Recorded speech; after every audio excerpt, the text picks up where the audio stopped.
Hello and welcome back. Today we will study about motion and time. तो six class में आपने पढ़ा होगा कि जो मोशन होता है वो डिफरेंट डिफरेंट टाइप का होता है। मोशन स्ट्रेट होता है, मोशन सर्कुलर होता है, पीरियोडिक होता है। यानी मोशन एक टाइप का नहीं होता है। फॉर एग्जांपल आप ट्रेन का मोशन अगर देखेंगे तो ट्रेन हमेशा स्ट्रेट चलता है। बसेस का अगर मोशन आप देखेंगे तो बसेस स्ट्रेट भी नहीं होता, सर्कुलर भी नहीं होता है, जिगजैग मोशन होता है, इस तरह से होता है।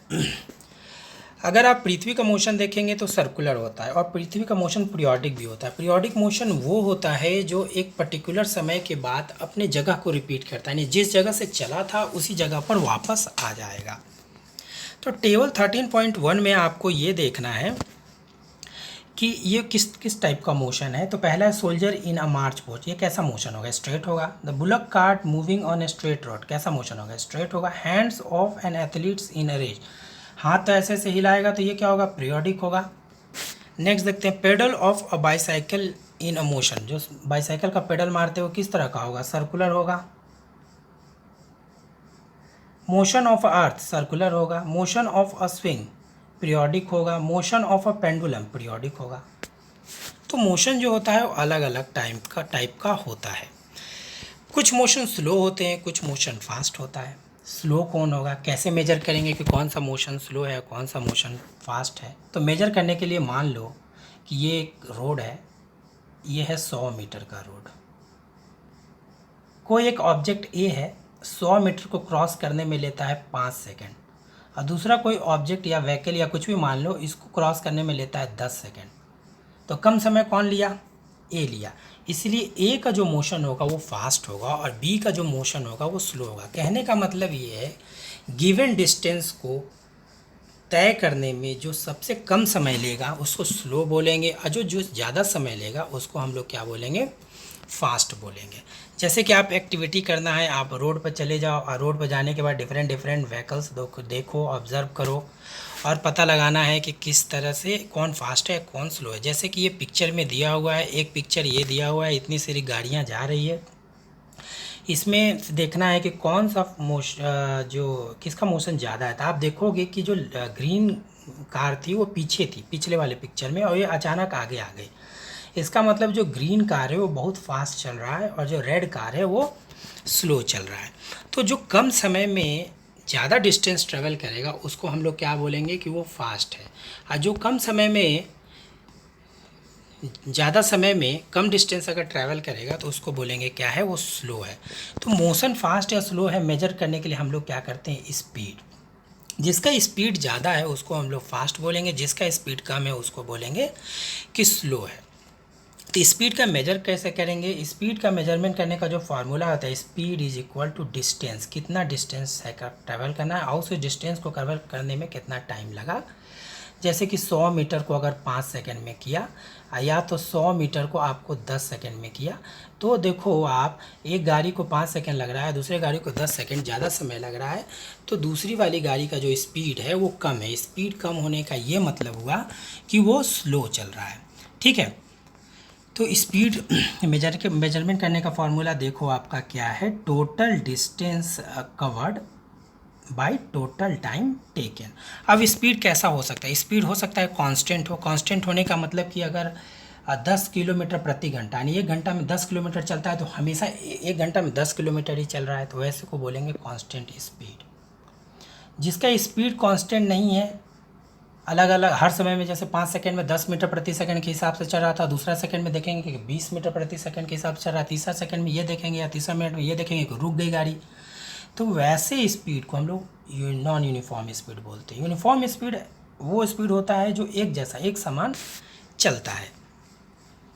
ठीक है, अब टाइम का मेजरमेंट कैसे करेंगे? तो टाइम का मेजरमेंट अभी के समय में हम लोग क्लॉक के थ्रू करते हैं, लेकिन जब दुनिया इतना डेवलप नहीं था तो टाइम का मेजरमेंट हम लोग कैसे करते होंगे? तो जो एंसेस्टर है हमारे, जो हमारे पूर्वज हैं, वो पहले जब घड़ियाँ नहीं हुआ करती थी तो उस समय टाइम का मेजरमेंट सूरज को देख कर कहते थे। जब सूरज उग गया तो मतलब मॉर्निंग हो गई, जब सूरज डूब गया तो इवनिंग हो गया, जब न्यू मून से दूसरे मून में चले गए तो मतलब 1 मंथ हो गया, जब न्यू मून दूसरे न्यू मून में अगर चला जाता था तो 1 मंथ हो गया। जब पृथ्वी अपना एक चक्कर काट लिया तो उसको हम लोग बोलते हैं 1 साल हो गया। तो पहले के समय में जब टेक्नोलॉजी इतना एडवांस नहीं था, उस समय समय का मेजरमेंट ऐसे ही होता है। लेकिन अभी के समय में समय का मेजरमेंट जो होता है वो घड़ी के थ्रू होता है, ठीक है। तो working of a clock is a further rather complex but all of them make use of same periodic motion. One of the most well known periodic motion is that simple pendulum. मतलब periodic motion को use करके हम लोग time का measurement करते हैं। और सबसे बेस्ट एग्जांपल अगर पीरियोडिक मोशन का देखें तो वो है आपका सिंपल पेंडुलम। आप देखो डिफरेंट डिफरेंट टाइप का घड़ियाँ आपने घर में भी देखा हुआ, वॉल क्लॉक है, रिस्ट क्लॉक है, डिजिटल क्लॉक है, ये डिफरेंट डिफरेंट टाइप की घड़ी होगी। अब पेंडुलम, पेंडुलम में क्या क्या रहता है? तो पेंडुलम में रहता है एक बॉब, मतलब जो बॉल टाइप का नीचे रहेगा उसको बॉब, और ये हम लोग लगा के रखते हैं थ्रेड। पेंडुलम का जो मोशन होता है वो होता है पीरियोडिक। पीरियोडिक का कहने का क्या मतलब है कि अगर आप बॉल को उठाकर एक डिस्टेंस के पास ले जाकर अगर आप छोड़ देंगे तो वो बार बार अपने मोशन को यानी अपने जगह को रिपीट करेगा, इस तरह से होते रहता है, ठीक है। तो इस तरह से हमने पीरियोडिक मोशन को छोड़ दिया। जैसे कि एक्टिविटी 13.2 में भी आपको करना है कि एक सिंपल पेंडुलम ले लेना है, यानी बॉब ले लेना है, इसको हम लोग बॉब बोलते हैं। जहाँ पर वो मिडिल पॉइंट को हम लोग क्या, ये ओ हो गया, ये बी हो गया और ये बी हो गया। ओ को हम लोग बोलते हैं मीन पोजीशन, जहाँ पर इसका जो स्पीड होता है वो स्पीड जीरो नहीं होता, यहाँ पर स्पीड मैक्सिमम रहेगा। बी हो गया एक्सट्रीम पॉइंट, जहाँ पर स्पीड जीरो हो जाता है, और ए भी हुआ एक्सट्रीम पॉइंट। तो आप ऑब्ज़र्व करेंगे कि जब एक पीरियड को कंप्लीट करने में जितना समय इसको लगता है, इसको बोलते हैं हम लोग टाइम पीरियड। वो कैसे समझेंगे?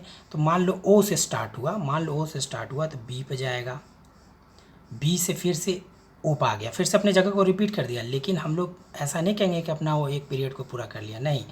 पहले कहाँ गया? ओ से ए, फिर ए से ओ आया, फिर बी पर जाएगा और फिर से ओ पर आएगा। तो हम बोलेंगे कि एक पीरियड इसका पूरा हो गया। मतलब जितना समय ये पूरे एक पीरियड को पूरा करने में लगेगा उसको हम लोग बोलेंगे, उतना जो समय है उसको हम लोग, इसको हम लोग पूरा पीरियोडिक मोशन बोलते हैं। और जितना समय लगेगा वो समय हमेशा इक्वल रहेगा। ये जो मोशन है पेंडुलम का एक तरह का पीरियोडिक मोशन, क्योंकि टू एंड फ्रो मोशन है, और टाइम हमेशा एक पीरियड को पूरा करने में हमेशा टाइम जो है ना वो सेम ही लेगा। जैसे simple pendulum consist of a small metallic ball है, सस्पेंड कर दिया हम लोग रिजिड स्टैंड से by a thread. The metallic ball is called bob. Metallic ball को क्या कहते हैं? बॉब बोलते हैं। The pendulum is at rest in mean position, जैसे कि ऊपर मैंने बता दिया कि मीन पोजीशन पर आप देखोगे कि वो रेस्ट में रहेगा। व्हेन द बॉब, मतलब जब मोशन में हो जाएगा तब वो वहाँ पे स्पीड मैक्सिमम रहेगा, कहाँ? मीन पोजीशन पर। लेकिन जब वो रेस्ट में, जब वो जिस मोशन स्टार्ट नहीं हुआ उस समय मीन पोजीशन पर वो रेस्ट में रहेगा। यहाँ ये कहने का मतलब है। When the bob of the pendulum is released after taking slightly one side, एक साइड लेकर जाना है और उसको छोड़ देना है, it begin to move to and fro. The to and fro motion of simple pendulum is called oscillatory motion, या तो periodic motion बोलेंगे। The pendulum is said to have completed one oscillation, एक oscillation को बोलेंगे complete कर लिया, कब? जब वो फिर से उसी पोजीशन पर वापस आ जाएगा। जैसे कि A है, O है और B है। अगर O से शुरू किया तो O से कहाँ आएगा? O से आएगा A की ओर, ए से फिर जाएगा ओ की ओर, फिर जाएगा बी की ओर और फिर से वापस आ जाएगा। अगर बी से अगर आपने शुरू किया तो बी से फिर आएगा ओ पर, ओ से आएगा ए पर, ए से फिर जाएगा ओ पर और फिर से बी पर जाएगा। तो हम बोलेंगे कि एक ऑसिलेशन उसने कंप्लीट कर लिया। आप कहीं से भी शुरू कर सकते हैं, ए से भी शुरू कर सकते हो, ओ से भी शुरू कर सकते हो और बी से भी शुरू कर सकते हो। तो आप ये पाओगे कि जो टाइम ले रहा है एक ऑसिलेशन को कंप्लीट करने में वो हमें बराबर रहेगा, हमेशा क्या रहेगा? इक्वल रहेगा। ऐसे ही मोशन को हम लोग क्या बोलते हैं? पीरियोडिक मोशन बोलते हैं। जैसे कि इस एक्टिविटी में हमने क्या किया कि 20 ऑसिलेशन को हमने कंप्लीट करने दिया। 20 ऑसिलेशन को कंप्लीट करने में जितना समय लगा उसको हम मेजर कर लियो और मेजर करके हम लोग क्या करेंगे? डिवाइड कर लेंगे। जैसे कि 20 ऑसिलेशन को कंप्लीट करने के लिए कितना समय लगा है? Time taken for 20 oscillation by 20, 20 second मान लो लगा है, तो उसका जो टाइम पीरियड रहेगा 20/20। जो टाइम पीरियड अगर हम लोग निकालेंगे तो टोटल जो ऑसिलेशन हुआ वो 20 हुआ, और इसको कंप्लीट करने में टोटल 20 ऑसिलेशन को कंप्लीट करने में 20 सेकेंड लगा, तो इसका टाइम पीरियड क्या हो जाएगा? 1 सेकेंड हो जाएगा। ठीक है, तो ये आप एक्टिविटी घर में कर सकते हैं। Unit of time and speed. Time के यूनिट क्या होता है, तो टाइम का जो स्मॉलेस्ट यूनिट होता है वो सेकंड होता है। ऐसे इसको आप टाइम को घंटे में, मिनट्स में और साल में भी मेजरमेंट कर सकते हैं। लेकिन जो वेल अडॉप्टेड जो मेथड है, जो इंटरनेशनल मेथड है, उसको हम लोग टाइम को सेकंड में मेजर करेंगे। तो यदि कोई अगर सवाल पूछे कि टाइम का जो मेजरमेंट कैसे करते, मतलब स्मॉलेस्ट यूनिट क्या होता है, तो स्मॉलेस्ट यूनिट और या तो ऐसा यूनिट सेकंड होता है। और डिस्टेंस का जो ऐसा यूनिट होता है वो मीटर होता है। तो स्पीड का क्या हो जाएगा, मीटर पर सेकेंड। कैसे, क्योंकि स्पीड को मेजर करने के लिए हम लोग क्या करते हैं, डिस्टेंस बाई टाइम टेकन। और डिस्टेंस का आप ऐसा यूनिट क्या देखेंगे तो क्या रहेगा, मीटर, और टाइम का रहेगा सेकेंड, इसलिए होता है मीटर पर सेकेंड। ठीक है। और जब भी हम लोग मीटर, जब भी यूनिट हम लोग लिखते हैं स्पीड, मोशन या डिस्टेंस का, तो वो हमेशा क्या रहता है, सिंगुलर रहेगा। ये ध्यान आपको रखना है। तो पेंडुलम का मोशन जो होता है वो पीरियोडिक होता है। ये गैलीलियो ने पता किया था। गैलीलियो ने एक्सपेरिमेंट से पता किया कि उन्होंने देखा क्या कि जो उसकी नस नस जो बीप करता है वो हर एक पीरियोडिक मोशन को कंप्लीट करने में, यानी कि जो ऑसिलेशन है, जो पेंडुलम है, उसको एक ऑसिलेशन कंप्लीट करने में उसके जो नसें से नर्व्स जो बीप करता है वो हमेशा बराबर कर रहा था। तो इससे उन्होंने ये पता लगा लिया कि जो पेंडुलम है, पेंडुलम जो होता है वो पीरियोडिक मोशन उसमें होता है या ऑसिलेटरी मोशन होता है। इसी तरह से विंडी क्लॉक या wrist watch are refined to the refinement of pendulum clock. इसी प्रिंसिपल को यूज करके विंडिंग क्लॉक या रिस्ट क्लॉक को बनाया गया। अब देखो, different units of time are use depending on the need. Need के अनुसार डिफरेंट हम लोग यूज करते हैं। अब साल का मेजरमेंट करने के लिए एक साल को, सेकंड का तो यूज़ नहीं करेंगे ना, जैसा ज़रूरत पड़ेगा वैसे वैसे हम लोग यूनिट यूज करते हैं अपने सहूलियत के अनुसार। अब स्पीड का मेजरमेंट करना है। स्पीड को कैसे मेजर करोगे, तो आप पढ़ लिए कि स्पीड इज इक्वल टू क्या होता है, डिस्टेंस बाई टाइम। तो एक एक्टिविटी करना है 13.3 में। तो 13.3 में करना क्या है कि आपको एक लाइन ले लेना है इस तरह से, और इस तरह से आप ये क्रॉस कर लो। यहाँ एक बॉल को छोड़ना है और ए पॉइंट से शुरू होगा और बी पॉइंट पर पहुँचना है। मान लो कि ये लाइन जो है वो 100 मीटर का है। तो यहाँ से हम एक बॉल फेंक देंगे और देखेंगे कि ए से निकला और बी पर चला गया। बी को क्रॉस करने में कितना समय लगा, बी को क्रॉस करने में मान लो लगा 10 सेकंड। ये घड़ी से हम लोग वॉच कर लेंगे, देख लेंगे। तो डिस्टेंस तो हमको पहले से ही मालूम है कि डिस्टेंस क्या है, 100 मीटर है, और टाइम कितना लग गया, 10 सेकेंड। तो इसको डिवाइड कर देंगे, तो 100 को अगर 10 से डिवाइड करेंगे तो आपको कितना मिलेगा, 10 मीटर पर सेकेंड। यानी स्पीड क्या होगा, 1 सेकेंड में 10 मीटर को वो क्रॉस कर लेता है। इस तरह से हम लोग क्या करेंगे, स्पीड का मेजरमेंट करेंगे। आजकल की टेक्नोलॉजी चूँकि एडवांस हो गई है, तो जो स्मॉलेस्ट यूनिट होता है वो टाइम का, वो हम सेकंड मानते हैं। लेकिन अब आजकल माइक्रो सेकेंड और नैनो सेकेंड में मेजरमेंट करने वाली घड़ियाँ बन गई है। तो आपको याद रखना है कि जो सेकंड है वो माइक्रो सेकेंड और नैनो सेकेंड में भी आजकल टाइम का मेजरमेंट होता है। तो जब घड़ी नहीं थी तो पहले के लोग कैसे मेजरमेंट करते थे, तो पहले के लोग मेजरमेंट करते थे आपका सनडाइल यूज करके। सनडाइल मतलब सूरज का उगना और डूबना देखकर वो पता लगाते थे कि अभी का समय क्या है। सैंड क्लॉक, ऊपर में सैंड रख दिया, वो नीचे देख रहे हैं कि गिरने में कितना समय लग रहा है, और इसी को बार बार वो रिपीट करेंगे ताकि पता चल जाए। जैसे कि मान लो कि ये पूरे सैंड को, यानी बालू को गिरने में 1 घंटा अगर समय लगता है, तो दूसरी बार भी उसको 1 घंटा ही समय लगेगा।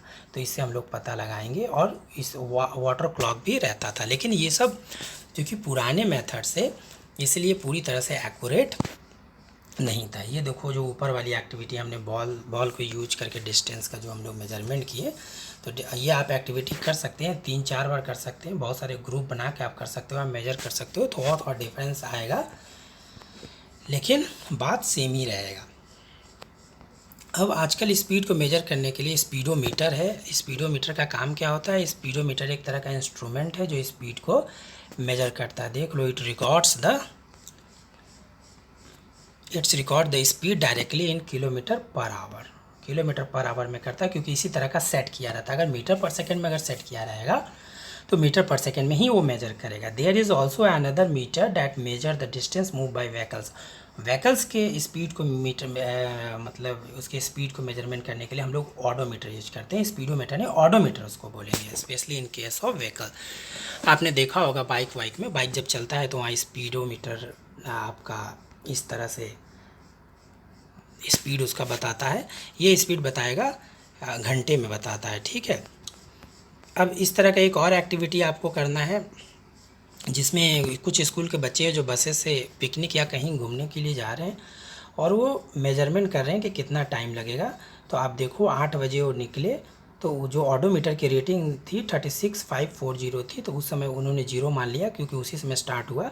8:30 में देखो 60 हो गया, पहले 40 था और क्या हो गया 60, तो कितना डिस्टेंस कवर किया 20 किलोमीटर। तो इसी तरह से वो मेजरमेंट कर रहे थे। ये भी एक तरह की एक्टिविटी है जिसको आप कर सकते हैं। अब पढ़ना है distance time graph. Distance time graph, तो डिस्टेंस टाइम ग्राफ बहुत तरह का डिस्टेंस टाइम ग्राफ होता है। तो पहले स्पीड, तो डिस्टेंस टाइम ग्राफ को और भी जैसे बार ग्राफ से भी दिखा सकते हैं। ये देखो बार ग्राफ से ज़्यादातर आपको ये देखो क्रिकेट मैच में यूज होता है। पिक्टोरियल रिप्रेजेंटेशन यानी इस तरह से भी आप दिखा सकते हैं, इसको पाई चार्ट बोलते हैं। और या तो लाइन ग्राफ से भी आप दिखा सकते हैं। ये देखो ये लाइन ग्राफ हो, ये लाइन ग्राफ है। तो डिस्टेंस टाइम ग्राफ हम लोग एक्चुअली पढ़ रहे थे। तो डिस्टेंस टाइम ग्राफ, मान लो डिस्टेंस टाइम ग्राफ कैसे बनेगा, तो ये डिस्टेंस टाइम ग्राफ हो गया। इधर हम लोग डिस्टेंस ले लेंगे और इधर हम लोग टाइम ले लेंगे। तो कोई अगर व्हीकल है तो व्हीकल की स्पीड अगर मान लो कि 10 किलोमीटर पर आवर है और इसी स्पीड से मूव कर रहा है, 10 किलोमीटर पर आवर की स्पीड से मूव कर रहा है, यानी कि पर आवर 1 घंटे में कितना करेगा 10 किलोमीटर करेगा। तो इसका मतलब क्या है 1 घंटा, 2 घंटा, 3 घंटा और कितना हो जाएगा 10, 20 और ये 30, इस तरह से चलेंगे। तो इस तरह से इसका ग्राफ बनेगा, इसको बोलेंगे यूनिफॉर्म ग्राफ। यानी आप देखोगे कि हर 1 घंटा में 10 किलोमीटर का स्पीड ट्रैवल कर रहा है। ऐसे स्पीड को हम लोग यूनिफॉर्म स्पीड बोलते हैं। और जो ग्राफ भी होगा वो यूनिफॉर्म ऊपर की ओर जाएगा। लेकिन कोई भी स्पीड जो होता है यूनिफॉर्म नहीं होता है, नॉन यूनिफॉर्म होता है।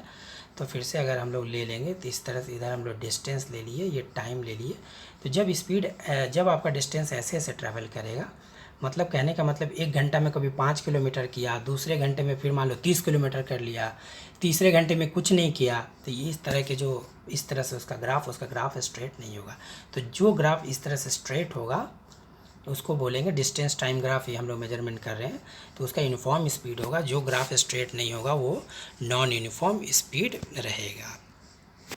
अगर इस तरह का ग्राफ, अगर इस तरह का स्पीड है तो इसका क्या मतलब हो रहा है, उसका स्पीड जो है वो बढ़ रहा है। आप देखो कम समय में देखो अब डिस्टेंस ज़्यादा वो ट्रैवल कर रहा है।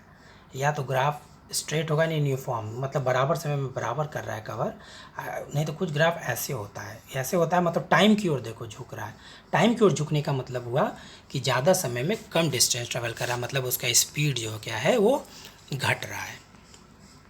तो ये सब पिक्चर में यही सब दिया हुआ है जो कि मैंने आपको ऊपर बता दिया है। ये सब पिक्चर में वही दिया हो। कुछ कीवर्ड्स है तो बार के हेल्प से हम लोग दिखाते हैं।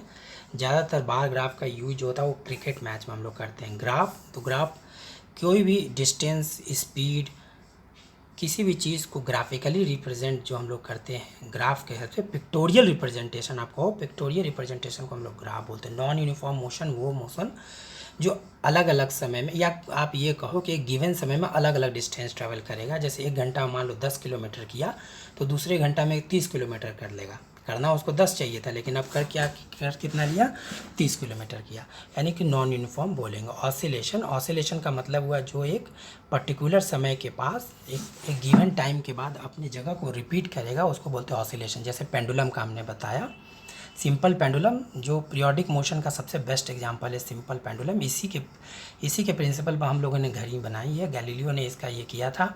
स्पीड क्या होता है, distance travel by time taken, ठीक है। टाइम पीरियड मतलब जो डिस्टेंस को कंप्लीट करने में जो समय लगता है उसी को बोलते हैं टाइम पीरियड। यूनिफॉर्म मोशन वो होता है जो गिवन समय में मतलब कहने का मतलब है कि एक गिवन टाइम में वो उतना ही डिस्टेंस ट्रैवल करेगा। जैसे 1 किलोमीटर में अगर 10 किलोमीटर कर रहा है तो दूसरे 1 घंटे में अगर 10 किलोमीटर कर रहा है तो दूसरे घंटे में भी वो 10 किलोमीटर ही करेगा। यूनिट ऑफ टाइम क्या होता है, सेकंड। टाइम को मेजरमेंट हम लोग करते हैं सेकंड में, लेकिन ज़रूरत के अनुसार हम लोग उसका यूनिट बदल देते हैं। बदल देने का मतलब कि बड़े यूनिट का यूज करते हैं। इस बदल देने का ये मतलब नहीं कि टाइम का अगर सेकंड करते हैं तो किलोमीटर करने लगेंगे, ऐसा कुछ नहीं है।